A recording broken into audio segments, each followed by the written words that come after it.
the next guy we're going to talk about, switching positions again, we're going to quarterback. Let's do it. I think I know who we're talking about here. Who's that? I'll let you go. All right, well, first I'm going to bring up Tyrod Taylor, so I think I'm going to completely throw you off the scent. Okay, now I'm like, what? Tyrod Taylor, back in 2015 and 2016, played with the team with the highest rushing totals of any team in the NFL, and also played with the team who had a top 5 defense. And this was after drafting Sammy Watkins in 2014. In 2015 and 2016, he never had more than 436 attempts through the air as a starter. And he averaged between 104 and 84 rushes on the ground as a starter. And in 2015, he finished QB7. In 2016, he finished QB16. And he was never a starter after that. But there's a player right now, quarterback, who plays for one of the highest rushing total teams in the NFL, arguably plays on a top 5 schedule-adjusted defense, and we'll get to that in a second. Last year had 432 attempts as a starter. So comparable attempts through the air using his arm as a starter, but had 30 more rushes on the ground as Tyrod Taylor did through his tenure there, 139 rushes as a first-year starter, and he was, this is the giveaway here, the QB7 in 2021. You know what I'm talking about. We're talking about Jalen Hurts. I'm talking about Jalen Hurts. Hey. And Devonta Smith, if you're looking historically again, these are loose historical comps. Devonta Smith is their Sammy Watkins, because they drafted him as the young up-and-coming wide receiver the year that Jalen Hurts started at the position. But this is where the comparisons end here, because whereas Tyrod Taylor was a 3-year starter and declined after his second season, and the team failed to put any other significant pass catchers around him outside of Sammy Watkins, who ended up not being all that great in his own right. The Eagles doubled down and brought in A.J. Brown. Hurts is set up better to win in the NFL than most other quarterbacks in his division, a lot of quarterbacks in his conference, and he's set to look a lot better doing it than he did last year. And I know a lot of people, Eagles fans, general fantasy fans, are thinking this is Hurts' last season in Philly. That's general consensus. Yeah. But he's set up to win better than a lot of other NFL teams, and that's all that a head coach and the front office care about. They're not so focused on how much better of a fantasy quarterback Jalen Hurts can be, as long as he's bringing you wins. And look at this schedule. Lions, Vikings, Commanders, Jaguars, Cardinals, Cowboys, Steelers, Texans, Commanders, Colts, Packers, Titans, Giants, Bears, Cowboys, Saints, Giants. It's a great start to the season. Like, they have a good chance to get into to build early momentum this year. And even if you split with the Cowboys, I would bet that you'll beat the Giants in both times you play them. I would bet that you'd beat the Commanders both times that you play them. Carson Wentz revenge game. I bet that you beat the Bears. And I'm looking at this schedule and thinking conservatively, you guys are going to win 10 games and lose 7, which is going to be 1 game better than you did in 2020. Jalen Hurts will look better doing it. And there's no guarantee that Jalen Hurts is going to be out in 2022. It's not a guarantee. People are thinking that it is a guarantee that Jalen Hurts isn't going to be with the Eagles next season. All it takes is for the win column to look a little bit better for the Eagles and him to connect on a few long bombs to A.J. Brown for him to be re-upped for another season. And I don't think people are thinking about that in terms of just this year, that he could look a lot better just this season, and that he could end up being their long-term or a little bit more than a 1-year, 2-year starter at least. What's his ADP? 65. 65 for the...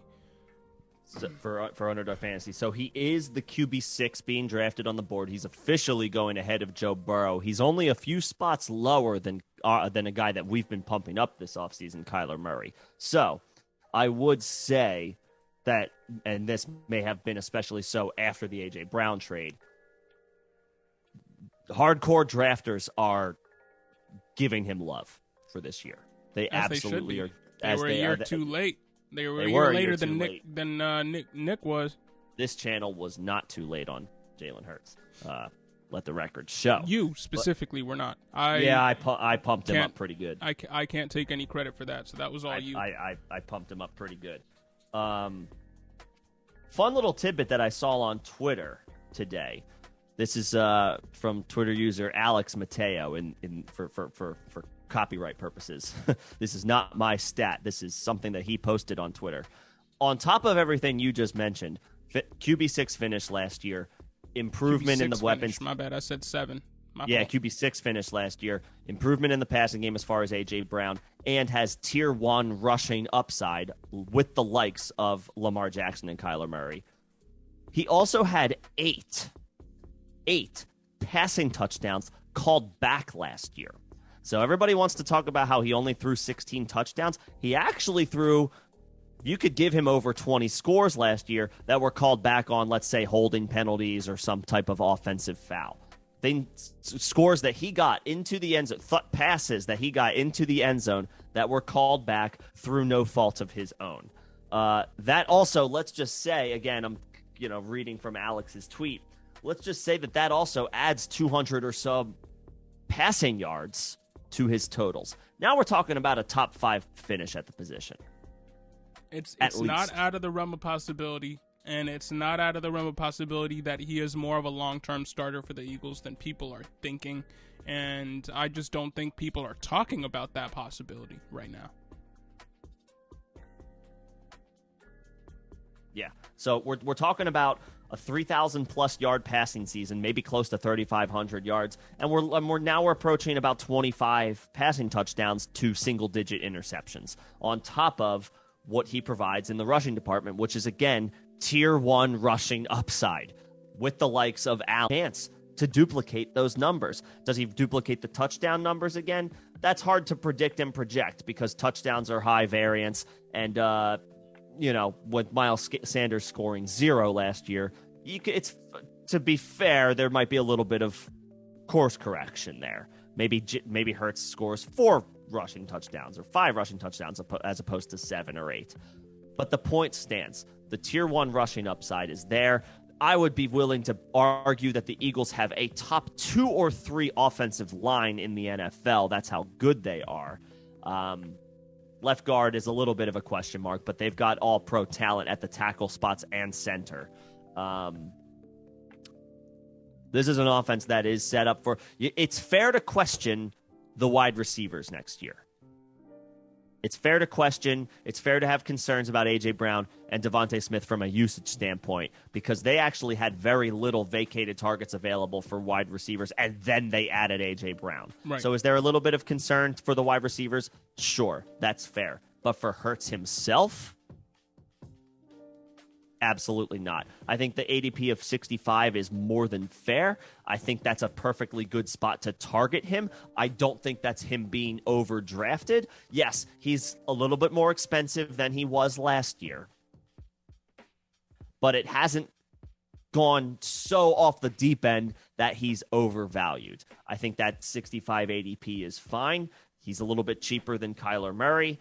If you do decide to try to wait a little bit, and stacks for Hurts and his weapons are relatively easy to build. I'll include Dallas Goedert in there as well, who's got an ADP of, let me double check this just to be correct, on Underdog Fantasy, which I consider to be the most accurate as far as the hardcore drafters go in the offseason. Dallas Goedert's got an ADP of about 93.6, so about 94, and he is the tight end 8 off the board. Devontae Smith is also cheaper than Jalen Hurts by about 10 spots. So if you get a little lucky, even in 12-team drafts, you can stack Hurts with his weapons, with Devontae Smith. And I'll even include Miles Sanders in there, who's got an ADP of 78, which when you have a rushing offense and a running quarterback, I'm sorry, I'll vouch for this. The rushing quarterback and the starting running back is a stack. Yeah. That's a stack. Yeah. That is 100% a stack. What we were just talking about with the Arizona Cardinals. Imagine you had Kyler Murray on a team. You had James Conner and Darrell Williams on. Stack. That's a stack. Because if they're running shotgun on the goal line and it's a RPO, it's either going to be going to Conner or it's a keeper for Murray. It's either going to go to Sanders or it's a keeper for Hurts. Same logic applies here. These are easy stacks to build for the Eagles. And yes, maybe it's a little volatile to go all in on the Eagles' passing attack from a stack perspective. If Hurts is at the core of it, you'll be just fine. And your quarterback will be a layup for the entire season. I like him over Joe Burrow from a fantasy perspective this year. I like him over Tom Brady, who's going a little cheaper. I like him over Russell Wilson, who's even a little cheaper than that. I think Hurts from a fantasy perspective stays rock solid this year. So yeah, I agree. I'm on board. And if you want to take a look at a little bit of a more, I want to say the regular fantasy players, not the diehards, because I think that's what this ADP in fantasy footballcalculator.com is representing. It's not the diehards and the people that are paying attention in the offseason like it is the regular season. His ADP on fantasy football calculator is 86 and can be had at the 7-11. Oof. So if you're not drafting with these diehards like you are on Underdog, if you're drafting in some of these mocks, if you have a slightly earlier draft time than people typically see, you can capitalize on the relatively low ADP of 86, if this is to be believed, by the non-diehard fantasy owners. You can capitalize on that ADP. But regardless, I really like Jalen Hurts this year. And again, a testament to what a rushing quarterback can give you. Tyrod Taylor, who is not good by any means, finished QB7 in 2015. Just on the back of running the ball. On the back of 104 rushes as a starter. And Jalen Hurts last season had 139 in one more game. So he was rushing more than Tyrod Taylor was rushing when he finished QB7. So, I mean, all it takes is a couple more things for him to go his way. And Jalen Hurts is a top 5 quarterback. Certainly vouches for things going his way, at least as far as off-season victories. In standard 4-point passing touchdown leagues, I fully expect a 350-point fantasy season from Hurts this year. Boom.